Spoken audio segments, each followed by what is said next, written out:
think the way that we talk about mental health should change. Here's what I mean. When people talk about mental health, they're usually just venting. They're talking about their problems, not even introspecting, not even analyzing them, not even looking for symptoms, not even looking for solutions. They're just venting. They're just describing their problems. Sometimes they're making jokes where they're making fun of themselves, which, you could argue it's self-inflicted negative reinforcement. None of that works. And here's the thing. What the data actually shows when it comes to venting is it's usually a net negative the vast majority of the time.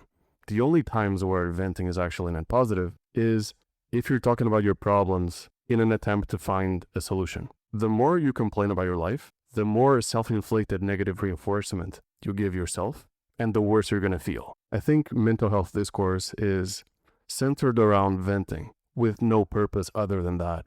But personally, I'm not a fan of it. I don't think talking will solve it in a lot of cases. And I've been in this community for a long time. I know that people here are not normal. Most of them probably have some undiagnosed problem that could be fixed. Some people, they like to think, oh, it's just autism because it's simple to understand. But a lot of the times there's overlap with other conditions that are pretty easy to fix, actually. And mental health discourse should be centered around finding out exactly what you have and trying to find a solution for it.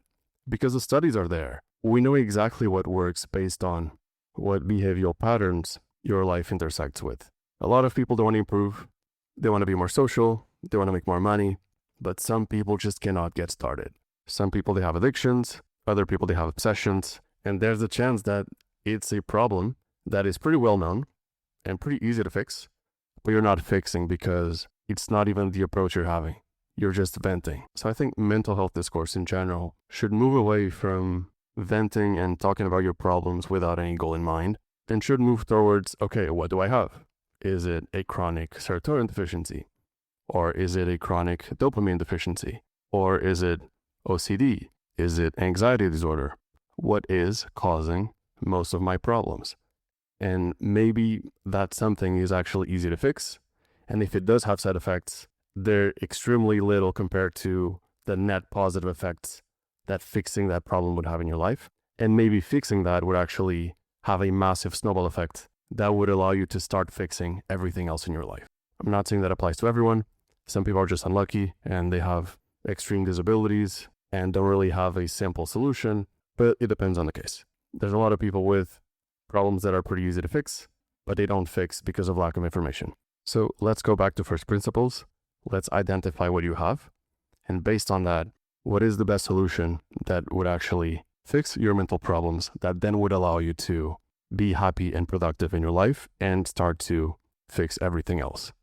Because if your brain is not working properly, even if you have goals of making a lot of money or getting a lot of surgeries or making a lot of friends, if your brain is not working properly, you're not going to reach those goals no matter how hard you try. And again, this doesn't apply to everyone, but I do believe that in this community, people with mental problems are extremely overrepresented. That is why I think it's worth to talk about it. I don't care if you think I'm being repetitive. I've been in this community for long enough to know that a lot of people have undiagnosed and unmedicated problems that could be easily fixed, and they're not getting fixed because they lack information. So let's start talking more about that.